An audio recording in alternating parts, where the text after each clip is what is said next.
प्रतिबिंब जनमानसांचे. पेपरफुटीवरून अहिल्यानगरात राष्ट्रवादी आक्रमक, जिल्हाधिकारी कार्यालयावर धडक मोर्चा, धर्मेंद्र प्रधानांच्या राजीनाम्याची मागणी, खासदार निलेश लंके आक्रमक. देशातील पेपरफुटीच्या घटनांविरोधात दिल्लीतील जंतर मंतरवर सुरू असलेल्या आंदोलनाचे पडसाद आता अहिल्यानगरमध्येही उमटले आहेत.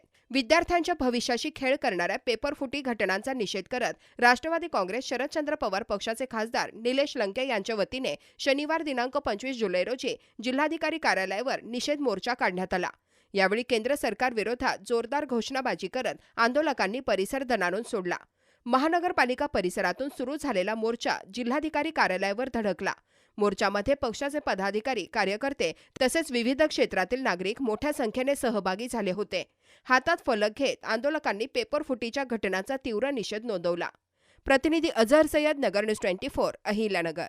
उद्याचं भविष्य म्हणून ज्या पिढीकडे पाहतो ती पिढी म्हणजे युवक पिढी, आणि त्याच युवक पिढीवर जर अशा पद्धतीने जर अन्याय अत्याचार होत असेल तर ते एकदम लांछनास्पद गोष्ट आहे. तुम्ही पाहिलं असं नीट सारखी परीक्षा, जे मुलं वर्ष 2 वर्ष 3 वर्ष अभ्यास करतात आणि कुठंतरी नीटची परीक्षा दिल्यानंतर त्या परीक्षेमध्ये पेपर फुटीमध्ये घोटाळा होतो, आणि तो घोटाळा झाल्यानंतर 22 विद्यार्थ्यांनी आत्महत्या केली. त्याचबरोबरीने महाराष्ट्रामध्ये सुद्धा तुम्ही पाहिलं असेल TETचा पेपर फुटला.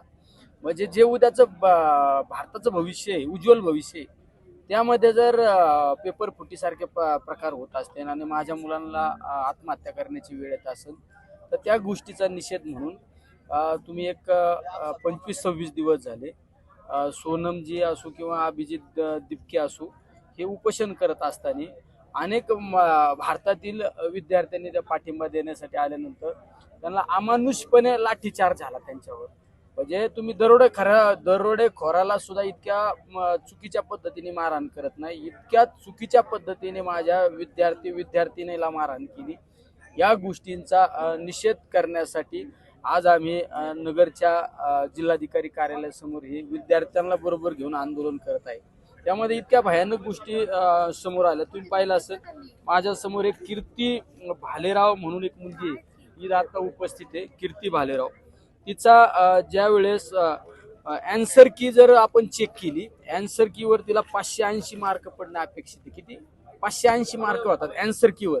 अँसर की तुम्हाला दिली जाते, अँसर कीवर 580 मार्क तिला पडतात, आणि तिचा ऑनलाईन रिझल्ट मध्ये तिला फक्त 50% मार्क आहेत. किती? 50 मार्क आहे, 50च मार्क आहे. अँसर कीवर तिला 580 ही अँसर की आहे तिची.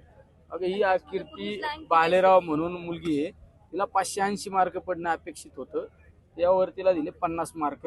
त्यामध्ये फिजिक्स आणि केमिस्ट्री 2 विषयावर तिला 0 मार्क आहेत. 0 मार्क आहेत. हा समोर नीटचा रिझल्ट आहे. त्याचबरोबर माझ्या समोर एक विषय दुसरा एक शिंदे अथर्व नितीन म्हणून आहे. शिंदे अथर्व नितीनचा हा रिझल्ट आहे. त्या रिझल्टमध्ये त्याला 179 मार्क दिलेत. किती? 179 मार्क. दुसऱ्या परत ऑनलाईन मध्ये त्याला दिलेत 502 मार्क. 502, पण ऑनलाईन रिझल्ट मध्ये किती दिलेत? 179. त्या मुलाला सुद्धा 179 मार्क. त्याची अँसर की जर चेक केली तर त्याला अँसर कीवर त्याचे मार्क होतात 502 मार्क. अँसर कीवर 502 मार्क होतात. आता जर उद्या नीट सारख्या विभागाला जर जाब विचारायला प्रयत्न केला तर तिथं या विद्यार्थ्यांना उभा सुद्धा केलं जात नाही. म्हणजे या मुलांना आत्महत्या केल्याशिवाय पर्याय नाही ना. आत्महत्या या गोष्टीला जबाबदार कोण आहे? सरकार आहे. आज पहा, ही मुलगी म्हणजे सकाळपासून रडत ती मुलगी, तिचे आई वडील रडतात. तिला 580 मार्क आहे. 580 मार्क तिला दाखवले किती? 50 मार्क. अँसर कीवर किती मार्क आहेत? 580. फिजिक्स सारखा विषय असो, केमिस्ट्री सारख्या विषयावर 0 मार्क आहे. हा विषय दुसरा विद्यार्थी शिंदे अथर्व नितीन म्हणून, याला 179 मार्क दाखवले, याला 179 मार्क ऑनलाईन वर, आणि त्यांच्या अँसर कीवर 502 मार्क पडणं अपेक्षित आहे. जर अशा पद्धतीने जर घोटाळा होत असेल तर या विद्यार्थ्यांच्या मागण्या सुद्धा किती माफक आहे. पाहिलं ना, त्या शिक्षण मंत्र्याला त्याचा राजीनामा घेणं अपेक्षित होतं ना.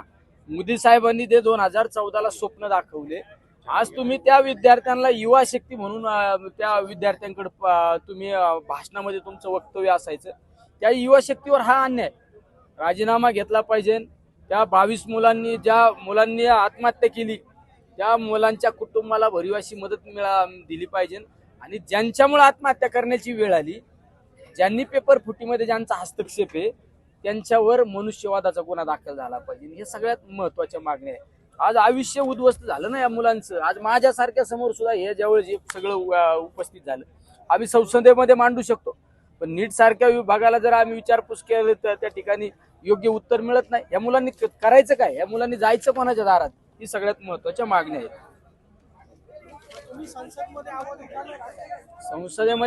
संसदेमध्ये आवाज उठवण्याचा आम्ही त्या ठिकाणी प्रयत्न करतो.